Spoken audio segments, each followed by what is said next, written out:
নমস্কার বন্ধুরা, আমার এই ছোট্ট চ্যানেলে আপনাদের সবাইকে স্বাগতম। আমি আজকে আপনাদের বানিয়ে দেখাবো দই পরোটা সাথে চিকেন তরকা। তো চিকেন তরকা বানাবার জন্য এখানে নিয়ে নিচ্ছি 2 প্যাকেট তরকার যে ডাল থাকে সেই ডাল। আর এই তরকার ডাল কিন্তু বন্ধুরা আপনারা যে কোনো বড় মুদিখানায় গেলেই কিন্তু পাবেন। তো তরকার মধ্যে যে মশলাটা থাকে সেই মশলার প্যাকেটগুলো আমি তুলে নিলাম। তুলে নিয়ে এর মধ্যে জল দিয়ে খুব ভালো করে 2 থেকে 3 বার ধুয়ে নেব। এই দেখুন ডালগুলো কিন্তু আমি খুব ভালো করে ধুয়ে নিয়েছি। এখন এর মধ্যে জল দিয়ে 2 থেকে 3 ঘন্টার জন্য ভিজিয়ে রাখবো। তো এখন আমি পরোটাগুলো বানিয়ে নেব। তার জন্য একটা মিক্সিং বোলে নিয়ে নিচ্ছি 500 গ্রাম ময়দা, তার মধ্যে দিয়ে দিলাম স্বাদ মতো নুন, 100 গ্রাম টক দই, 3 চামচ মতো সাদা তেল, আর দিয়ে দিলাম 2 চামচ চিনি। এবারে সব কিছু খুব ভালো করে এই ময়দার সঙ্গে মিশিয়ে নিতে হবে। তো এই দেখুন সব কিছু দিয়ে কিন্তু আমি ময়দার সঙ্গে খুব ভালো করে মাখিয়ে নিয়েছি। এখন এর মধ্যে অল্প অল্প করে জল দিয়ে খুব সুন্দর একটা ডো তৈরি করে নিতে হবে। তো এই দেখুন বন্ধুরা, অল্প অল্প করে জল দিয়ে খুব সুন্দর একটা ডো কিন্তু আমি তৈরি করে নিয়েছি। এবারে একটা ঢাকা দিয়ে একপাশে রেখে দিচ্ছি।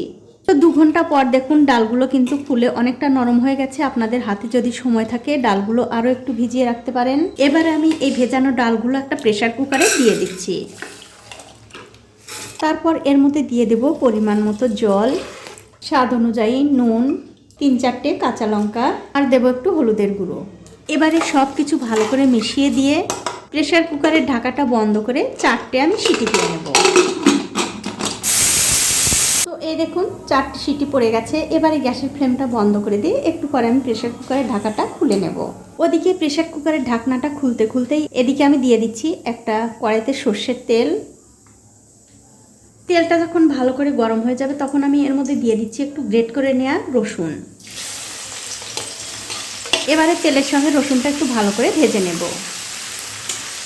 এই দেখুন রসুন কিন্তু আমি খুব ভালো করে ভেজে নিয়েছি। এখন আমি এর মধ্যে দিয়ে দিচ্ছি গ্রেট করে নেওয়া আদা। এবারে রসুনের সঙ্গে আদাটাও একটু ভালো করে ভেজে নিতে হবে। দেখুন আদা রসুন কিন্তু খুব ভালো করে ভাজা হয়ে গেছে। এখন এর মধ্যে দিয়ে দিচ্ছি 3-4টে পেঁয়াজ কুচি, আর সাথে দিয়ে দিলাম একটু নুন। এবারে আদা রসুনের সঙ্গে পেঁয়াজগুলো একটু ভালো করে ভেজে নেব। দেখুন পেঁয়াজগুলো কিন্তু আমি খুব ভালো করে ভেজে নিয়েছি। এখন এর মধ্যে দিয়ে দিচ্ছি 2টো টমেটো কুচি। এবারে যতক্ষণ না এই টমেটোগুলো ভালো করে গলে যাচ্ছে ততক্ষণ কিন্তু আমি রান্না করে নেব। তো এই দেখুন টমেটোগুলো কিন্তু আমি খুব ভালো করে কষিয়ে নিয়েছি। আর যখন এই টমেটোগুলো আমি কষাই তখন কিন্তু বন্ধুরা একটুখানি জল দিয়েছিলাম। এখন আমি এর মধ্যে কিছু মশলা দিয়ে দেব। দিয়ে দিচ্ছি স্বাদ মতো নুন, ধনিয়ার গুঁড়ো 1 চামচ, লঙ্কার গুঁড়ো 1/2 চামচ, জিরার গুঁড়ো, আর দিয়ে দেব সামান্য একটু জল। এবারে সব কিছু দিয়ে আবারও খুব ভালো করে কষিয়ে নিতে হবে। তো এই দেখুন মশলা কিন্তু খুব ভালো করে কষানো হয়ে গেছে। এখন আমি এর মধ্যে দিয়ে দিচ্ছি হলুদের গুঁড়ো, আর দিয়ে দেবো একটু চিকেন। এখানে আমি চিকেনের যে নরম মাংস হয় সেই মাংসগুলো ছোট ছোট করে কেটে নিয়েছি, আর তার সাথে নিয়েছি একটু মেটো। এখন এই মেটো আর মাংস এই মশলার মধ্যে দিয়ে দিতে হবে। তার সাথে দিয়ে দিচ্ছি একটু কাসুরি মেথি। এবারে এই মশলার সঙ্গে মাংসটা একটু ভালো করে কষিয়ে নিতে হবে। তো এই দেখুন 5-7 মিনিট সময় ধরে এই চিকেন কিন্তু আমি মশলার সঙ্গে খুব ভালো করে কষিয়ে নিয়েছি। এবারে গ্যাসের ফ্লেমটা বাড়িয়ে দিয়ে যে ডালগুলো আমি সেদ্ধ করে রেখেছিলাম সেই ডালগুলো দিয়ে দিলাম। এবারে চিকেনের সঙ্গে ডালগুলো খুব ভালো করে মিশিয়ে দিতে হবে। তবে বন্ধুরা দেখতেই পাচ্ছেন ডালের মধ্যে কিন্তু জলটা একটু কম হয়ে গেছে। তার জন্য এর মধ্যে একটু দিয়ে দিচ্ছি জল। অবশ্যই কিন্তু গরম জলটাই দিতে হবে। তার সাথে দিয়ে দেব সেই তড়কা মশলা, দিয়ে দিচ্ছি কাসুরি মেথি আর একটু ধনেপাতা কুচি। তারপর সব কিছু খুব ভালো করে মিশিয়ে দিয়ে তরকাটা আমি 5 থেকে 7 মিনিট রান্না করে নেব। তো এই দেখুন 5 মিনিট সময় ধরে এই তরকা কিন্তু আমি খুব ভালো করে রান্না করে নিয়েছি। এখন ওই তরকাতে একটা তরকা দেব। তার জন্য একটা ফ্রাইং প্যানে দিয়ে দিচ্ছি সর্ষের তেল। তেলটা যখন খুব ভালো করে গরম হয়ে যাবে তখন এর মধ্যে দিয়ে দেবো একটু রসুন কুচি। এবারে তেলের সঙ্গে রসুনটা একটু ভালো করে ভেজে নেব। এই দেখুন রসুনটা কিন্তু ভালো করে ভাজা হয়ে গেছে। এখন এর মধ্যে দিয়ে দিচ্ছি একটু লঙ্কার গুঁড়ো, আর দিয়ে দেব 4-5টা কাঁচা লঙ্কা। এবারে লঙ্কা আর লঙ্কার গুঁড়োটাই রসুনের সঙ্গে আবার একটু ভালো করে ভেজে নেব। এই দেখুন সব কিছু কিন্তু খুব ভালো করে ভাজা হয়ে গেছে। এবারে তরকাটা তরকার মধ্যে দিয়ে দিচ্ছি। তারপর এর মধ্যে দিয়ে দেব একটু ধনেপাতা কুচি, একটুখানি বাটার, সবশেষে এর মধ্যে দিয়ে দেব একটু গরম মশলার গুঁড়ো। তারপর সব কিছু আবারও খুব ভালো করে মিশিয়ে নিতে হবে। আর আমার এই ছোট্ট চ্যানেলটি যারা সাবস্ক্রাইব করেছেন তাদেরকে অনেক ধন্যবাদ, আর যারা সাবস্ক্রাইব করেনি তাদেরকে সাবস্ক্রাইব করে নেওয়ার অনুরোধ রইল। তো এই দেখুন সব কিছু কিন্তু আমি খুব ভালো করে মিশিয়ে নিয়েছি। এবারে গ্যাসের ফ্লেমটা বন্ধ করে দিয়ে এক পাশে রেখে দিচ্ছি। এবারে যে ময়দাটা মেখে আমি ঢেকে রেখেছিলাম তার উপর থেকে ঢাকাটা তুলে নিলাম। তুলে নিয়ে এই ময়দার ডোটা আবারও একটু ভালো করে মাখিয়ে নেব। তো এই দেখুন ময়দার ডোটা কিন্তু আমি আবারও খুব ভালো করে মাখিয়ে নিয়েছি। এখন আমি এখান থেকে ছোট ছোট করে লেচি কেটে নেব। তো সবগুলো লেচি আমার কাটা হয়ে গেছে। এখন আমি একটা লেচি গোল করে নিচ্ছি।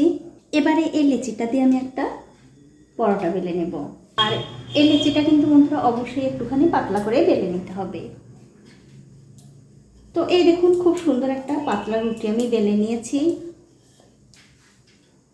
এখন ওর উপরে একটু সাদা তেল লাগিয়ে দেব, তারপর দিয়ে দেব সামান্য একটু ময়দা। এবারে এই রুটিটা ধরে খুব সুন্দর করে একটু ভাঁজ করে নিতে হবে। তারপর আবার একটু তেল লাগিয়ে দিচ্ছি, তারপর আবার একটু ময়দা দিয়ে দেব। এরকম করে যতগুলো ভাঁজ করব ততগুলোর উপরে তেল আর ময়দা আমি লাগিয়ে দেব।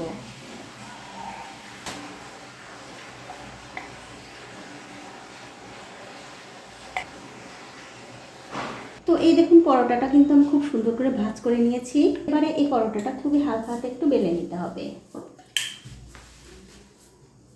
তো এই দেখুন পরোটাটা কিন্তু খুব ভালো করে বেলা হয়ে গেছে। আর এই একই রকম করে কিন্তু সবগুলো পরোটাই বেলে নিতে হবে। তো এখন আমি পরোটাগুলো ভেজে নেব। তার জন্য দেখতে পাচ্ছেন একটা তাওয়া গরম করতে দিয়েছি। তাওয়াটা যখন গরম হয়ে যাবে তখন গ্যাসের ফ্লেমটা লো টু মিডিয়ামে রেখে এই পরোটাটা তাওয়ার উপরে দিয়ে দিতে হবে। কিছুক্ষণ পর যখন দেখবেন পরোটাটার এক দিকটা হয়ে গেছে তখন অন্য দিকটা উল্টে দিতে হবে। উল্টে দিয়ে দুই দিকটা একটু ভালো করে সেঁকে নিতে হবে। তো এই দেখুন পরোটার কিন্তু আমি দুই দিকটাই ভালো করে সেঁকে নিয়েছি। এখন আমি এর উপরে দিয়ে দিচ্ছি সাদা তেল। তেলটা দিয়ে এই পরোটাটা উল্টে পাল্টে তেলের সঙ্গে খুব ভালো করে ভেজে নিতে হবে। আর দেখুন তেল দেওয়ার পরেই কিন্তু পরোটাটা কত সুন্দরভাবে ফুলে উঠছে। এভাবে আপনারা অবশ্যই একদিন হলেও পরোটা বানিয়ে খেয়ে আমাকে কমেন্ট করে জানাতে ভুলবেন না আপনাদের কেমন লেগেছে। তো এই দেখুন পরোটাটা কিন্তু আমি উল্টে পাল্টে খুব ভালো করে ভেজে নিয়েছি। এটা কিন্তু হয়ে গেছে, এটা আমি তুলে নিচ্ছি। আমি এখানে একটু বেশি তেল দিয়ে পরোটাগুলো ভাজছি, আপনারা চাইলে কিন্তু এর চেয়ে কম তেলেও ভাজতে পারেন। আর এই একই রকম করে কিন্তু সবগুলো পরোটাই ভেজে নেব। তো এই দেখুন বন্ধুরা এক এক করে কিন্তু আমি সবগুলো পরোটাই ভেজে নিয়েছি। আর তার সাথে চিকেন তরকাটা দেখুন কত সুন্দর হয়েছে। এইভাবে একদিন হলেও বানিয়ে খেয়ে আমাকে কমেন্ট করে জানাতে ভুলবেন না আপনাদের কেমন লেগেছে। তো বন্ধুরা আজ এই পর্যন্তই, দেখা হবে অন্য কোনো নতুন ভিডিও নিয়ে।